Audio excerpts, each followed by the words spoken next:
Olá, aluno, muito bom estar aí com você mais uma vez, professor Renato Martins. E hoje nós teremos mais uma aula de geografia. Hoje nós vamos falar da região centro-oeste. Essa aí que do ponto de vista econômico e social, político, foi uma das últimas regiões a serem incorporadas de fato ao território brasileiro, né? Apesar de fazer tempo de fazer parte do território brasileiro desde o período colonial, a inserção econômica no cenário nacional demorou um pouco mais. Então, nós vamos discutir nessa aula mais a parte dos aspectos físicos e naturais. Então, a gente vai ter essa introdução aí sobre a região centro-oeste e, posteriormente, a gente também vai poder discutir mais sobre os aspectos socioeconômicos. Então, a gente inicia ali, ó, com o mapa do Brasil, né, destacando a região centro-oeste. É uma região aí composta por 3 estados e o Distrito Federal. Ela faz fronteira, né, com países da América do Sul, como o Paraguai e a Bolívia. Então, são 2 países que fazem fronteira aí. No caso aqui, Mato Grosso do Sul faz fronteira com Paraguai e Bolívia. E aqui em Mato Grosso, que faz fronteira somente com a Bolívia. E aí o estado de Goiás, que está bem na região central, a região do Planalto Central do Brasil, né? Então, vocês já sabem aí, né, os 3 estados que fazem parte, né, Mato Grosso, com a capital Cuiabá, Goiás, com a capital Goiânia, e Mato Grosso do Sul, que foi desmembrado de Mato Grosso, cuja capital é Campo Grande. E além ali do Distrito Federal, que fica inteiramente dentro do estado de Goiás. Então, essas unidades federativas, mais o Distrito Federal, compõem a região centro-oeste. E a gente pode, então, começar a destacar a região centro-oeste como uma região, como eu falei no começo, né? Ela foi incorporada ao contexto nacional no século XX, praticamente ali na segunda metade do século XX, com o avanço da fronteira agrícola. Então, a gente tem aqui como grande destaque a questão da agropecuária moderna, né? Então, a moderna potência agrária do Brasil com forte mecanização. A gente pode até colocar o título, né, da região centro-oeste como o celeiro do Brasil, principalmente no que se refere à perspectiva de exportação. Então, a maior parte dos produtos agrícolas de exportação no Brasil são cultivados na região centro-oeste. A gente tem um clima tropical típico com 2 estações, então uma úmida que é o verão, corresponde ao verão, e a seca que corresponde ao inverno. Essa característica do clima favorece muito ao contexto da agricultura aqui no estado, com as estações bem definidas, né? E o frio pouco intenso. Vegetação do cerrado que cede espaço para atividades agrárias, né? Então, o cerrado aí ele predomina e a gente vai discutir também os outros biomas que existem também no cerrado. E existe um bom potencial de navegação com a bacia do Paraguai, principalmente no que se refere à perspectiva aí da integração do Mercosul. E a bacia do Paraguai aí, ela favorece muito essa integração com o Mercosul. A área de quase 19% do território brasileiro ocupada, né, efetivamente a partir da década de 60, então aí segunda metade do século XX, principalmente aí com esse contexto da fronteira agrícola e da construção de Brasília. Foi desbravada pelos bandeirantes desde o século XVII, com aquela intenção de explorar pedras preciosas e metais, né, como o ouro e a prata. E a gente teve na cidade de Cuiabá, né, uma das cidades mais antigas aí, esse desenvolvimento da extração do ouro. A Cuiabá, que hoje é capital do Mato Grosso. Só que o extrativismo mineral ele perdeu muita força, né? Hoje o ponto mais importante aí do contexto do extrativismo mineral é no maciço do Urucum, que fica na cidade de Corumbá. Então a gente não pode confundir, né? Cuiabá fica ali, capital do Mato Grosso, e Corumbá é o maior município em extensão territorial de Mato Grosso do Sul. É um dos principais municípios do Pantanal Sul-Mato-Grossense. Aí o Centro-Oeste se caracteriza, né, pelo imenso planalto, então uma região planáltica formada totalmente por chapadas. Aí você tem ali, né, o Planalto Central, as chapadas, e o contraste muito forte a planície pantaneira, que é uma das principais planícies do Brasil e uma das principais planícies alagáveis do mundo, né? Então, se a gente analisar aqui, né, no contexto nacional, né, essa perspectiva aí do relevo, segundo Jurandir Rosa, perspectiva. Então, a região centro-oeste é ocupada em grande extensão pelo Planalto Central, como a gente já tinha falado, e as altitudes aqui são modestas, né? A gente não tem grandes altitudes aí. Essa região do Planalto Central, ela compreende todo o estado de Goiás e o Distrito Federal. Então, recebe o nome de Planalto Goiano, seguindo para o oeste até a planície do Araguaia e ao sul até o Planalto Sedimentar da Bacia do Paraná. Então, é uma região que tem aí essas importantes formações. E é interessante a gente lembrar que a maior parte desses planaltos estão sobre áreas de bacias sedimentares. Então, a estrutura rochosa aí são rochas sedimentares, só para a gente fazer aí essa análise, né? Então, o Planalto Meridional, que é o Planalto Sul, se estende dos estados de Mato Grosso do Sul e Goiás, apresentando um solo fértil formado pela terra roxa. Aí é importante também a gente destacar o quê? Nessas áreas onde ocorre a terra roxa, no período Mesozoico ocorreram derrames de lava, né? Derrames de lava que ocasionaram a formação do basalto, e a decomposição do basalto desde o Mesozoico deu origem à formação da terra roxa, que é um solo muito rico e fértil, que possibilita aí o desenvolvimento da agropecuária de uma forma muito ampla. Aí a gente tem a planície do Pantanal, caracteriza-se por apresentar em algumas épocas do ano regiões alagadas devido à cheia do Rio Paraguai e seus afluentes. Então, a água que vem do Planalto e acumula na planície. E a gente vai voltar a destacar aí esses pontos, né? Mais uma vez aí naquela visão do mapa do Jurandir Rosa, destacando aí somente a região centro-oeste, né? As regiões de planaltos que se estendem por todos os estados da região centro-oeste e grandes formações, então, em estruturas sedimentares, né? A maior parte dos planaltos aqui, ó, como a gente pode ver, são planaltos de estruturas sedimentares. Aqui, principalmente no estado de Goiás, a gente tem estruturas cristalinas, né? Mas predomina aí os sedimentares. Aqui, para a gente fazer uma análise, né? A perspectiva ali do Rio Paraguai e a formação da bacia sedimentar, né? Ela, logicamente, está sobreposta a uma estrutura cristalina.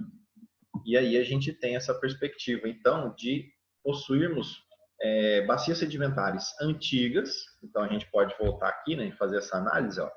A região aqui da bacia do Paraná é uma bacia sedimentar antiga, tanto é que ela tem uma formação de planalto. Já, no entanto, a região do Pantanal é uma bacia sedimentar nova, porque ela ainda está em processo de formação, ela está recebendo sedimentos e depósitos. E o período geológico de formação dela é muito mais recente, né? Ela data aí do terciário, né? Junto do contexto aí da formação das grandes cordilheiras. Então, é um processo de formação mais recente, diferente da bacia do Paraná, que já tem um contexto de formação geológica mais antigo. Tanto é que existe essa sobreposição diferenciada aí da perspectiva da formação das rochas. Então, Pantanal, bacia sedimentar nova, e a área da bacia do Paraná é uma área de bacia sedimentar antiga. Aqui as imagens, né, que a gente pode perceber, né, as áreas de chapada, então relevo alto e plano, altiplano, que se destaca, né, os paredões aí em volta das chapadas.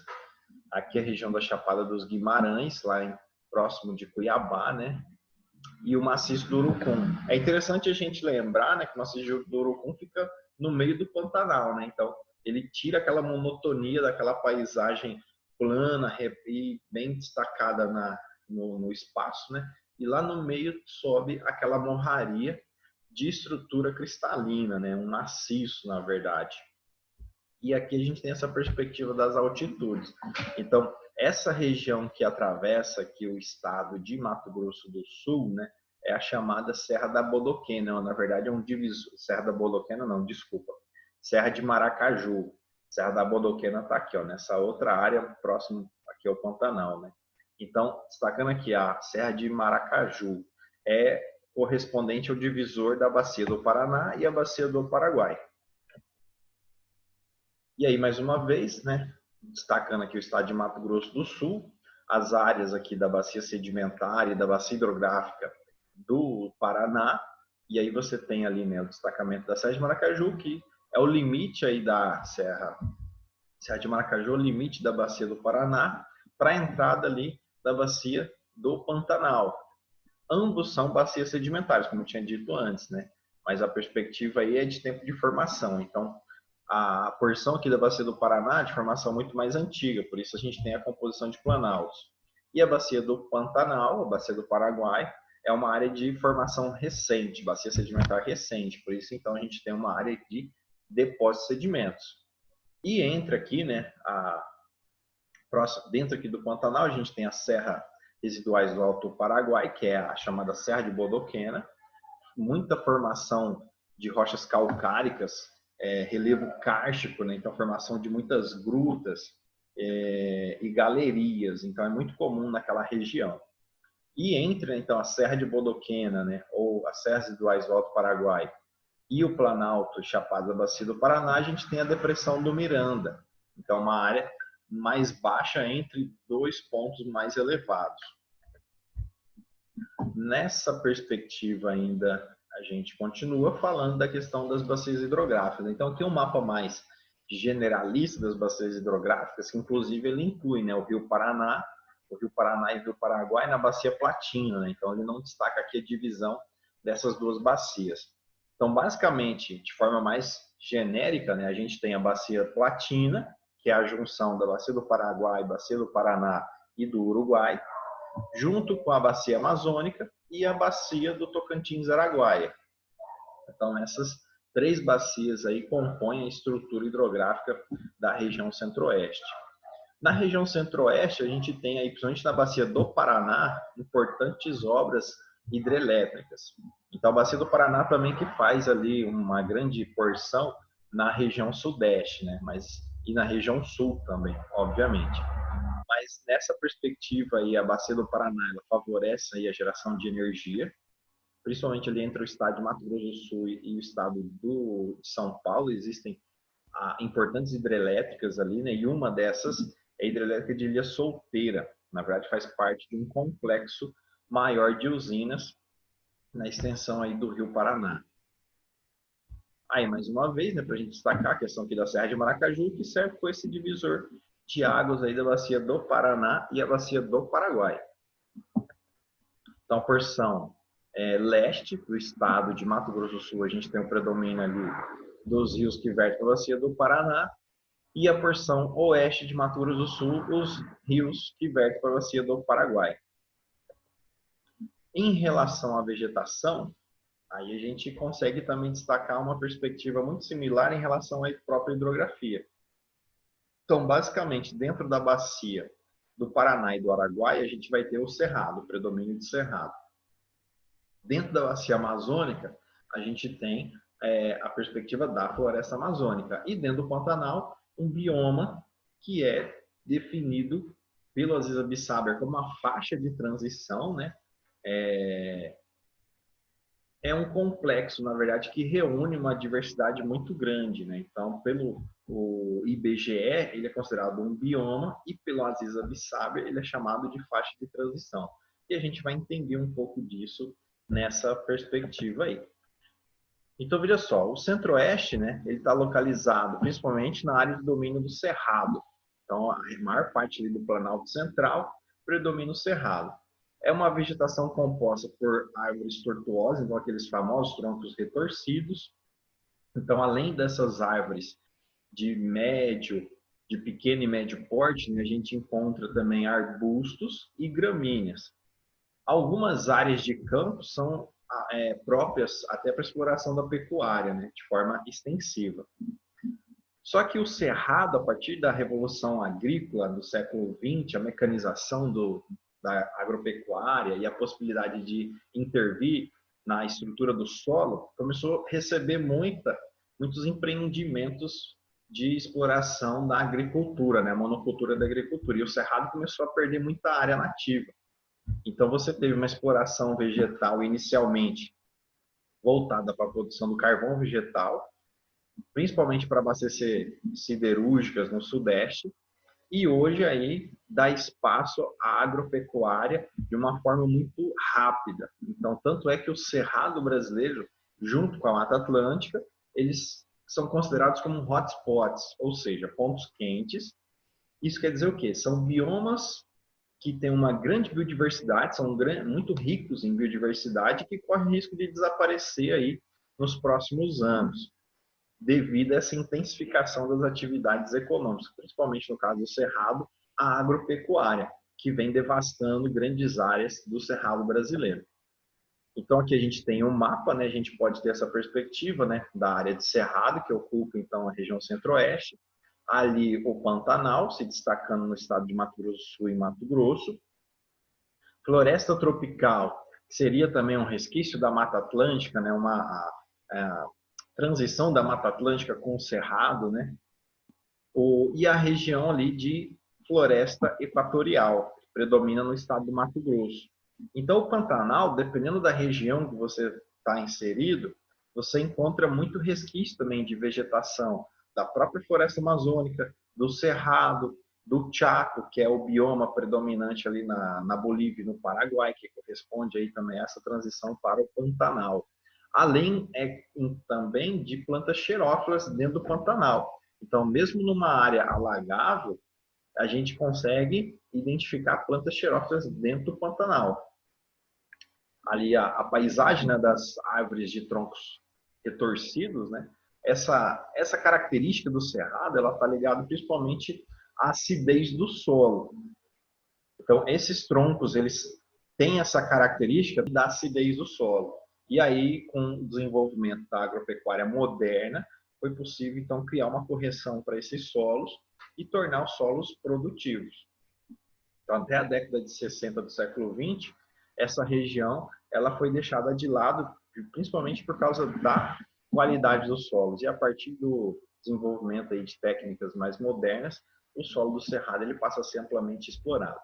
Outra característica dessa vegetação é raízes profundas, são chamadas de raízes pivotantes.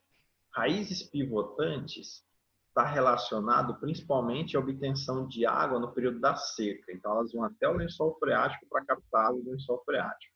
Além da casca de cortiça. Casca de cortiça, que é aquela casca mais grossa, que serve para proteger a árvore de incêndios naturais.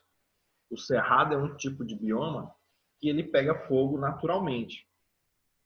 Então, a própria casca da árvore ela serve para proteger ela dos incêndios naturais. É um tipo de savana, né? A gente percebe aí uma vegetação mais rareada, né? Então, as árvores são mais espaçadas entre elas e você sempre vai encontrar essa composição de árvores de pequeno e médio porte, arbustos e vegetação rasteira compõem essa paisagem. Existem variações, né, que a gente chama de cerrado típico, que é isso que está aí na imagem, cerradão, onde predomina árvores de médio e grande porte, que são as áreas de solo mais férteis e solos mais úmidos. O campo sujo, que daí você tem uma área com menos árvores e mais arbustos, vegetação rasteira, e o campo limpo, que já é uma área de pastagem mesmo nativa, né, que se desenvolve na região do cerrado. Então existe aí uma variação muito grande em relação ao bioma do cerrado, até porque ele domina toda a região central do Brasil e ele está em contato praticamente com quase todos os biomas nacionais, né? Floresta amazônica, caatinga, Mata Atlântica, araucária. Então toda essa biodiversidade que existe no cerrado acaba recebendo aí contribuições desses outros biomas. O Pantanal, como eu já tinha destacado, né, o Pantanal, segundo Aziz Abissaber, que é um dos mais geógrafos do Brasil, ele chama o Pantanal de faixa de transição. Então é como se fosse um ecotono, né, uma área ali que tem uma diversidade muito grande e é difícil de você definir exatamente com clareza, né, o que é realmente o Pantanal. Então ele está localizado no sudoeste de Mato Grosso e oeste de Mato Grosso do Sul. E ali também predomina no estado, nos estados do Paraguai e da Bolívia. Aí ele é irrigado principalmente pela bacia do Paraguai, no Paraguai que é o principal rio do Pantanal, e tem aí essa influência muito grande, né, do rio Paraguai, justamente porque ele, como tem o maior volume de água, acaba desenvolvendo aí essa perspectiva das cheias do Pantanal. Né? Então a época das chuvas e cheia dos rios ocorre durante os meses de novembro a abril. Então essa chuva que começa na cabeceira, que é na parte mais alta dos rios, aí vai acumulando água e essa água vai descendo e vai formando um processo de cheia intercalado. Então, o Pantanal ele não enche todo de uma vez. Então, ele enche primeiro a parte alta, depois a parte média, depois a parte baixa do Pantanal. Isso facilita muito a perspectiva de manejo dos animais, principalmente no caso aí a pecuária, né, que se desenvolve lá. E além também dos próprios animais nativos. Aí no caso da vegetação do Pantanal, né, vegetação arbórea, arbustiva e herbácea. Então a gente encontra uma diversidade muito grande. E reparem nas imagens, né? Então a gente tem, veja só, paisagens completamente diferentes aí na perspectiva do Pantanal. Então, lugares onde formam mais baías, lugares onde você tem mais braços do rio que se destaca, né, em relação ali a áreas de vazante. Então, você tem uma variação muito grande no que se refere a essa perspectiva. Então, aí é possível notar essa disparidade, né, no Pantanal. Então, é difícil você enxergar um padrão dentro do Pantanal. E aí é difícil também você caracterizar ele, muitas vezes, como um bioma. Por isso aí, às vezes, a Bissaber coloca o Pantanal como uma faixa de transição. Aqui, em relação ao Mato Grosso do Sul, novamente, né, a ideia da vegetação. Então, as áreas originais de cada composição, né? O Cerrado, o Pantanal, a Mata Atlântica e os campos, que fazem parte da vegetação do Mato Grosso, mas é claro, isso aí na composição original, né? Hoje a maior parte, principalmente do Cerrado e área ali de Mata Atlântica, foi devastada. Então, para a gente perceber aí esse avanço, né, do desmatamento no Mato Grosso do Sul, né, na década de 60 ali, você tem... E aí, a partir da década de 60, aquele contexto do avanço da fronteira agrícola, a vegetação começa a dar espaço para atividades agropecuárias, principalmente, né? E aí vai tomando conta de todo o estado do Mato Grosso do Sul, porque a fronteira agrícola entra inicialmente pelo Mato Grosso do Sul e vai expandindo para o norte, em direção ao estado do Mato Grosso. Aí na perspectiva do clima, né? Então a gente tem um clima tropical típico, como a gente já tinha dito antes, né? É o mais característico do país. Os totais anuais de chuva fica aí entre 1.000 e 2.500 milímetros, então é um índice pluviométrico bom. Então, por exemplo, como o norte do Mato Grosso está ali no contexto do clima equatorial, floresta amazônica, a gente tem no norte do Mato Grosso um clima mais chuvoso. E a partir que vai em direção ao sul, esse índice pluviométrico ele vai diminuindo. Mas, de qualquer forma, a região do centro-oeste, né, que predomina o clima tropical típico, ele tem um índice pluviométrico muito favorável para a agricultura. Como eu já tinha dito também, né, a estação seca corresponde aí ao inverno e a estação chuvosa corresponde ao verão. E é muito bem definido durante o ano. Então, você tem ali o final e o começo do ano com uma estação de chuvas e o meio do ano com uma estação de seca. E aí favorece muito essa diferenciação, né? Como nós estamos aí longe do oceano, né, a altitude causa uma grande amplitude diurna e temperatura. Então, uma das características do clima tropical típico é exatamente essa amplitude térmica. Então, durante o dia a temperatura fica muito elevada aí, né, passa dos 30 graus, e durante a noite ela chega a cair a cerca aí de 10 graus em relação à máxima do dia. Aí você tem sempre o dia mais quente e noites mais frescas. E isso se destaca no meio do ano, que é a época chamada de inverno aqui para o centro-oeste. Então, basicamente, né, lá no norte do Mato Grosso, o clima equatorial, então um clima mais chuvoso. Aí nós temos na grande porção, né, do centro-oeste o clima tropical típico. No sul ali do sul do Mato Grosso do Sul, né, a gente tem o subtropical. Em algumas classificações aparece como tropical de altitude também, porque pega a influência, às vezes, da altitude de São Paulo, também é uma região mais alta, né? Então existe aí essa dupla interpretação também em relação a essa região do centro-oeste, né?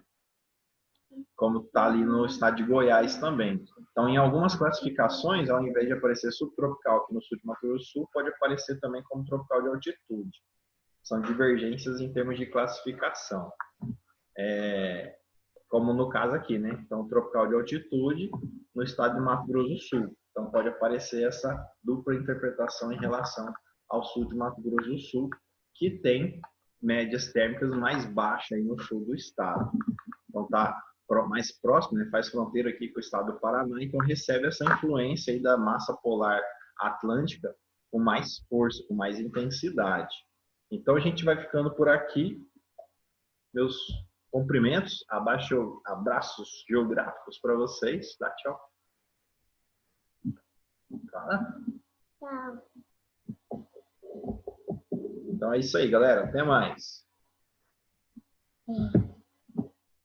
Você falou tchau, galerinha. Bye.